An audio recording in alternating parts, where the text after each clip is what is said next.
ఇది మామిడి సీజన్. ఎండల వేడితో పాటు తీపి రుచుల మామిడి పండ్లు దొరికే కాలం.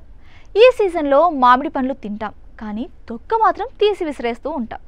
కానీ మీకు తెలుసా, మామిడి తొక్క కూడా మంచి పోషకాహారం కావచ్చు. అవును, మామిడి తొక్క తినదగినదే, ఆరోగ్యానికి మంచిది కూడా అంటున్నారు పోషకాహార నిపుణులు. సాంకేతికంగా చూస్తే మామిడి తొక్క విషయమేమీ కాదు. ఇది కంప్లీట్ ఫైబర్, యాంటీ ఆక్సిడెంట్లు, మ్యాంగిఫెరిన్, క్వెరసిన్, అలాగే కెరోటనాయిడ్లు వంటి బయోయాక్టివ్ పదార్థాలతో నిండి ఉంటుంది. అయితే మామిడి తొక్క మందంగా, కొద్దిగా చేదుగా, కొన్నిసార్లు కొబ్బరి తరహాలో ఉంటుంది. అందువల్ల చాలామందికి నచ్చదు. అంతేకాదు, కొంతమందికి మామిడి తొక్కలోని కొన్ని పదార్థాలు అలర్జీని కూడా కలిగించవచ్చు.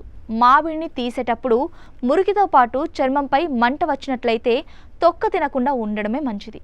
మామిడి తొక్కలోని ఫైబర్ జీర్ణ వ్యవస్థకు మేలు చేస్తుంది. యాంటీ ఆక్సిడెంట్లు, మ్యాంగిఫెరిన్ వంటి పదార్థాలు శరీరంలో అలర్జీస్, అలాగే వృద్ధాప్య లక్షణాలను తగ్గిస్తాయి. చర్మ ఆరోగ్యానికి మేలు చేసే కెరోటనాయిడ్లు, అలాగే విటమిన్ ఈ చర్మాన్ని కాంతివంతం చేస్తుంది.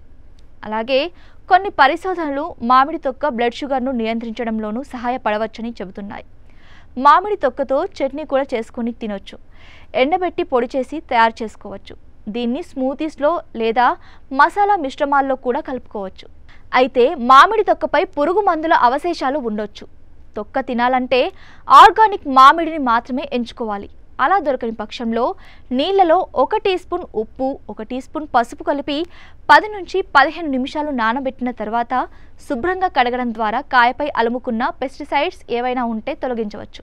అలాగే ఒక బౌల్ నీటిలో టేబుల్ స్పూన్ బేకింగ్ సోడా వేసి 15 నిమిషాలు నానబెట్టి ఆ తర్వాత మంచినీటితో కడిగి తినొచ్చు.